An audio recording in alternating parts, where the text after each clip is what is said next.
નમસ્કાર મિત્રો, આપ સૌનું સ્વાગત છે મારી ચેનલ બંસીઝ વોઇસ સ્ટોરીમાં. મિત્રો, આજે હું તમારા માટે ખૂબ જ લાગણીસભર અને દિલને સ્પર્શી જાય તેવી વાર્તા લઈ અને આવી છું.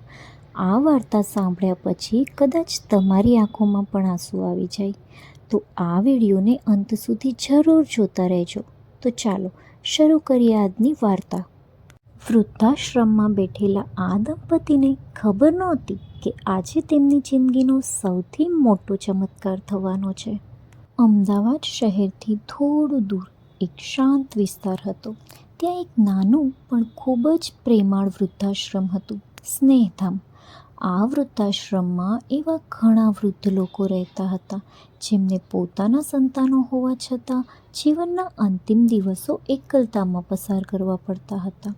કોઈને દીકરાએ વિદેશ જતાં અહીં રાખી દીધા હતા, તો કોઈને દીકરીએ પોતાની મજબૂરી બતાવીને અહીં મૂકી દીધા હતા. આ જ વૃદ્ધાશ્રમમાં એક વૃદ્ધ દંપતી રહેતું હતું, હરિભાઈ અને શાંતાબેન. બંને હવે 70 વર્ષની આસપાસ હતા. ચહેરા પર વયની રેખાઓ હતી, પરંતુ આંખોમાં હજુ પણ એક આશા જીવતી હતી. તે આશા હતી તેમના ગુમ થયેલા દીકરા રોહિતની. વર્ષો પહેલાં જ્યારે રોહિત માત્ર 5 વર્ષનો હતો, ત્યારે ગામમાં એક મોટો મેળો લાગ્યો હતો.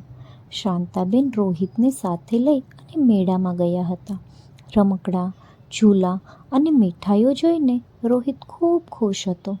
પણ ભીડમાં એક પળ એવી આવી જ્યારે શાંતાબેનનો હાથ છૂટ્યો અને રોહિત ક્યાંક ગાયબ થઈ ગયો. શાંતાબેન પાગલની જેમ આખા મેળામાં દોડતા રહ્યા. રોહિત, રોહિત, પણ રોહિત ક્યાંય મળ્યો નહીં. હરિભાઈએ પોલીસમાં ફરિયાદ કરી. ઘણા દિવસો સુધી શોધખોળ ચાલી, પણ રોહિતનો કોઈ જ પતો ન મળ્યો. તે દિવસ પછી શાંતાબેનની આંખોમાંથી જાણે ખુશી ગાયબ થઈ ગઈ. સમય આગળ વધતો ગયો. તેમનો મોટો દીકરો મહેશ શહેરમાં મોટી નોકરી કરવા લાગ્યો. શરૂઆતમાં તે મા બાપની ખૂબ કાળજી લેતો હતો, પણ ધીમે ધીમે તેની દુનિયા પોતાની નોકરી અને પરિવાર સુધી સીમિત થઈ ગઈ. એક દિવસ મહેશે કહ્યું, મમ્મી પપ્પા, હું તમને એક સારા વૃદ્ધાશ્રમમાં રાખવા માંગુ છું. શાંતાબેનને તો આ સાંભળીને ખૂબ જ દુઃખ થયું. બેટા, શું અમે તને ભાર લાગીએ છીએ? તેણીએ ધીમેથી પૂછ્યું. મહેશ બોલ્યો, એવું નથી મમ્મી, પણ ત્યાં તમારી સારી સંભાળ રાખવામાં આવશે. હરિભાઈએ શાંતાબેનનો હાથ પકડીને કહ્યું, ચાલો શાંતા, કદાચ એ જ આપણા ભાગ્યમાં લખ્યું હશે. અને થોડા જ દિવસો પછી તેઓ સ્નેહધામ વૃદ્ધાશ્રમમાં આવી ગયા. વાતના દિવસોમાં શાંતાબેન રોજ રાત્રે રડી પડતા. હરિ, આપણો રોહિત હોત તો કદાચ આપણે અહીં આવવું ન પડત. હરિભાઈએ તેને સમજાવતા કહ્યું, ભગવાન પર વિશ્વાસ રાખો, કદાચ એક દિવસ આપણો રોહિત પાછો આવશે. સમય ધીમે ધીમે પસાર થતો રહ્યો. એક દિવસ વૃદ્ધાશ્રમમાં એક નવો યુવક આવ્યો. તેનું નામ હતું રવિ. રવિ લગભગ 30 વર્ષનો હતો.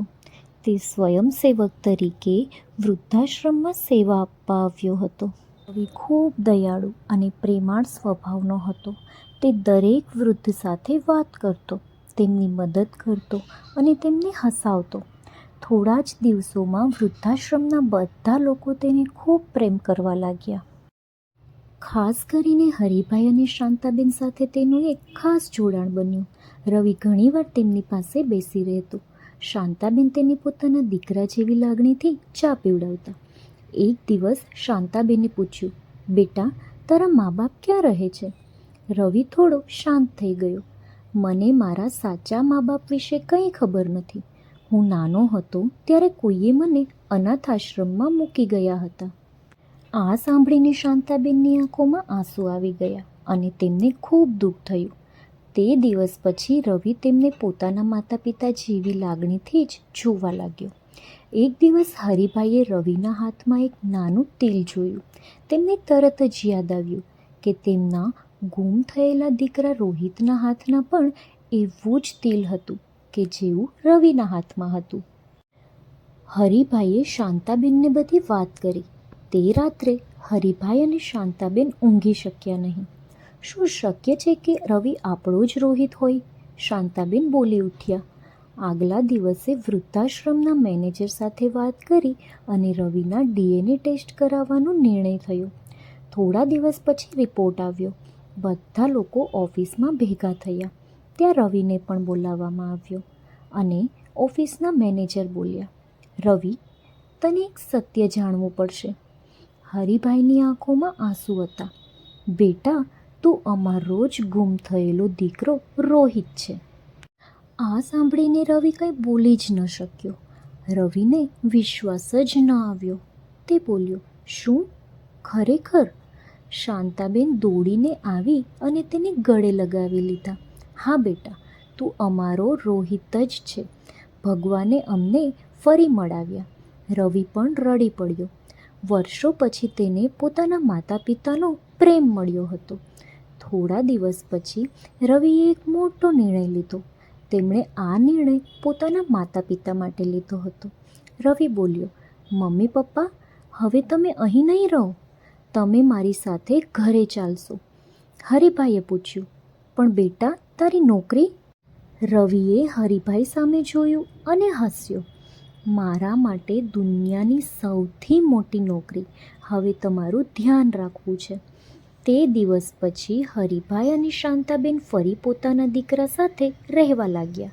અને વૃદ્ધાશ્રમના લોકો ઘણીવાર કહેતા, ભગવાન મોડું કરે છે પણ ન્યાય જરૂર કરે છે. તો મિત્રો, તમને આ વાર્તા કેવી લાગી તે મને કમેન્ટમાં જરૂર જણાવજો. જો વાર્તા ગમી હોય તો વિડીયોને લાઈક કરજો અને આવી જ લાગણીસભર વાર્તાઓ સાંભળવા માટે મારી ચેનલને સબસ્ક્રાઈબ કરવાનું ના ભૂલતા. ફરી મળીએ એક નવી વાર્તા સાથે. Thank you.